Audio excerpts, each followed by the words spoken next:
Pozdravljeni še v mojem imenu. Jaz bi se najprej na začetku zahvalila organizatorjem, predvsem dr. Gamsu za povabilo. In v veliko zadovoljstvo mi je, da lahko danes v tem krogu predstavim strategijo dolgožive družbe, ki smo jo pripravili na UMAR-ju, Ministrstvu za delo, družino in socialne zadeve, ob veliki podpori delovne skupine, ki jo je vodila gospa Mija Pukl. Ta skupina je vključevala strokovnjake z različnih ministrstev in strokovne javnosti. Pri oblikovanju določenih poudarkov, predvsem z področja tehnologije, pa smo se posvetovali z dr. Lenarčičem, dr. Gamsom in pa dr. Kosom z Fakultete za elektrotehniko. Danes je bilo že nekajkrat, so bile omenjene demografske spremembe, tu je še grafični prikaz in to je pravzaprav izhodišče za pripravo strategije. Se pravi demografske projekcije, ki kažejo, da se starostna struktura prebivalstva v Sloveniji spreminja in že v naslednjih 13 letih bo ta sprememba opazna, delež starejših se povečuje. Te spremembe pa zahtevajo nove rešitve na številnih področjih in pa predvsem oblikovanje enega novega razumevanja, nove paradigme, predvsem kar se tiče življenjskega cikla posameznika in pa njegove aktivnosti. Več v nadaljevanju, kako smo pravzaprav oblikovali ta okvir, ki predstavlja konceptualni okvir za oblikovanje usmeritev po posameznih področjih. Pri pripravi strategije smo upoštevali prevladujoče trende in spremembe v širšem okolju in te spremembe in trendi zaznamujejo gospodarski in družbeni razvoj in ključno vplivajo na oblikovanje odzivov na staranje družbe. Prvi trend, ki se krepi ne le v Sloveniji, temveč tudi širše in je bil danes že omenjen, je fleksibilizacija trga dela. Ta se kaže v naraščanju atipičnih ali prilagodljivih oblik zaposlitve in zmanjševanju zaposlitev za nedoločen čas in vse to vpliva na to, kako funkcionira trg dela in kako se financirajo sistemi socialne zaščite. Drugi trend, oziroma pravzaprav ena pomembna sprememba v razmišljanju, v pojmovanju je pojmovanje življenjskega cikla.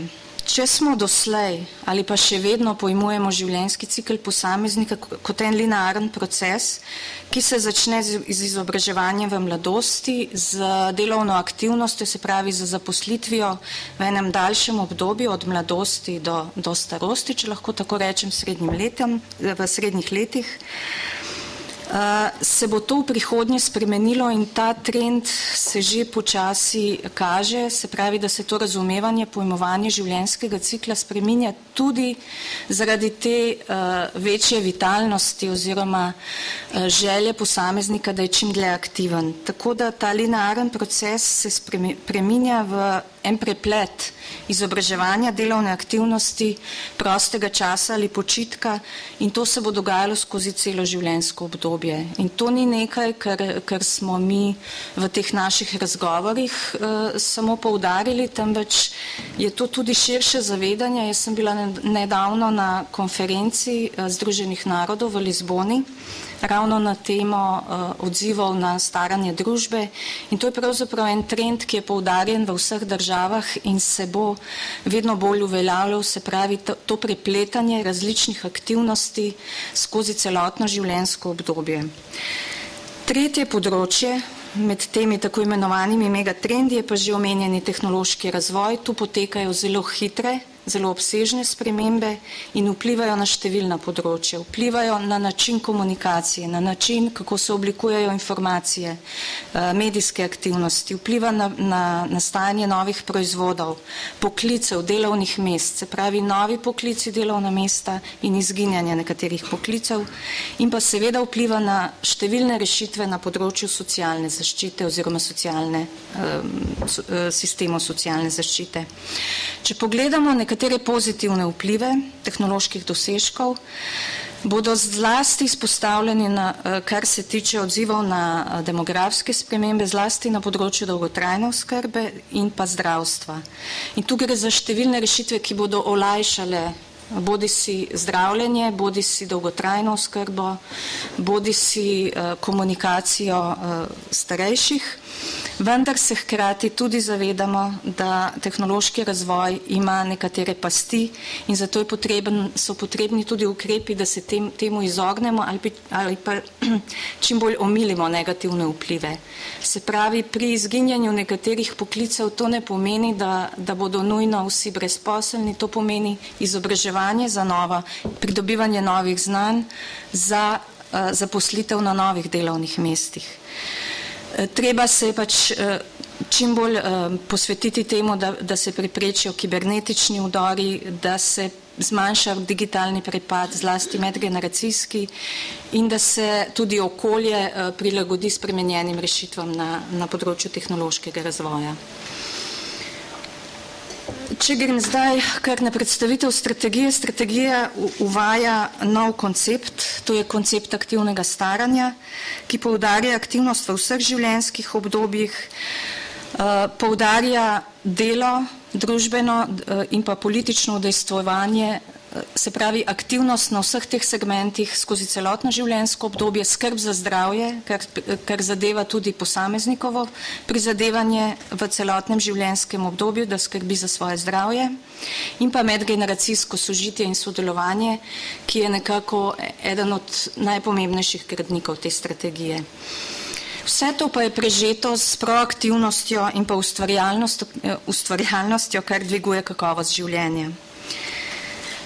In zdaj bi šla kar na te predloge po posameznih stebrih, kako smo oblikovali predloge posameznih usmeritev. Izhajali smo iz 4 stebrov, ki so zajeti v indeksu aktivnega staranja. Na trgu dela in izobraževanju so poglavitne usmeritve, se pravi, govorimo o usmeritvah, konkretni ukrepi se oblikujejo trenutno v teh akcijskih načrtih, ki jih je omenila gospa Pukl.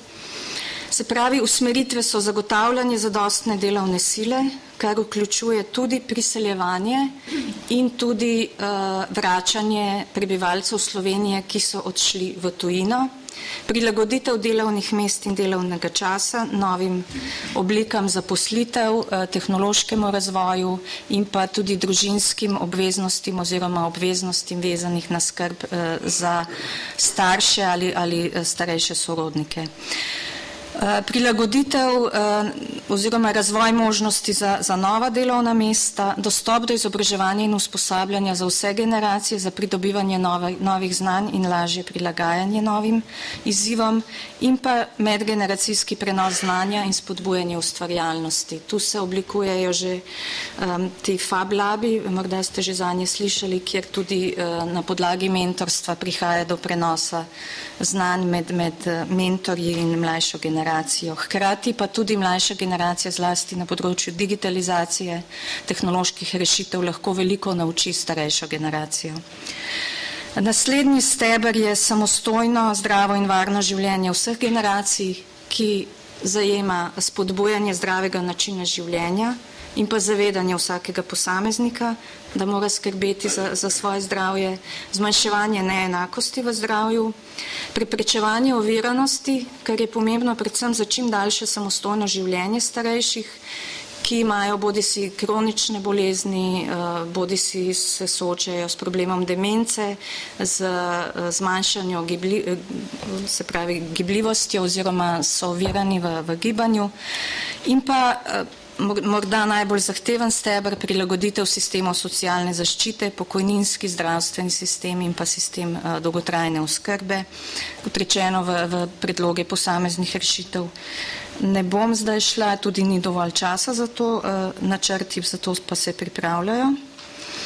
Tretji steber, ki je zelo pomemben za kakovostno bivanje vseh generacij, je vključenost v družbo in tu je medgeneracijsko sodelovanje tisti osrednji steber oziroma osrednje področje. Sicer pa vključenost v družbo zajema številne področje. To je aktivno udejstvovanje v prostovoljskih dejavnostih, v ljubiteljskih dejavnostih, na področju kulturnega udejstvovanja, pri uporabi informacijsko-komunikacijskih tehnologij, za komunikacijo.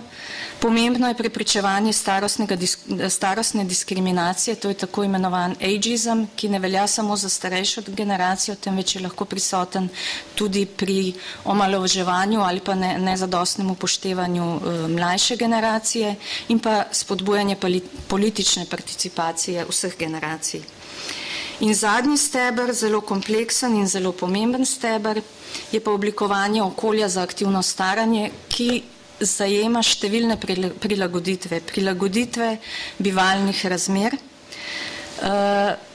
prilagoditve v prometu, v prometni infrastrukturi, uvajanje novih rešitev, ki so bolj prijazne starejšim in pa tudi mlajšim generacij, se pravi družinam z otroci, da se pač povečuje dostopnost s prilagoditvijo prometne infrastrukture. Prihaja do velikih sprememb v potrošnji zaradi tehnološkega razvoja, različnih preferenc, različnih generacij in tudi temu se podjetja, ponudniki že prilagajajo, vendar bodo tu spremembe še veliko večje. Potem je še področje usposabljanja, to je pa področje, se pravi usposabljanje za uporabo vseh teh rešitev, za to, da lahko vse generacije sledijo tehnološkemu razvoju in se uspešno prilagodijo spremembam v družbi. Pri regionalnih prilagoditvah bi pa, čeprav je Slovenija majhna, so regionalne razlike v nekaterih pogledih precejšnje in tu je predvsem pomemben skladen regionalen razvoj in pa prizadevanje za uvajanje rešitev na vseh področjih, se pravi ne samo v velikih mestih, ampak da se te rešitve oblikujejo v celotni Sloveniji. S tem bi tudi zaključila, z veseljem tudi še podam kakšno pojasnilo. Hvala lepa.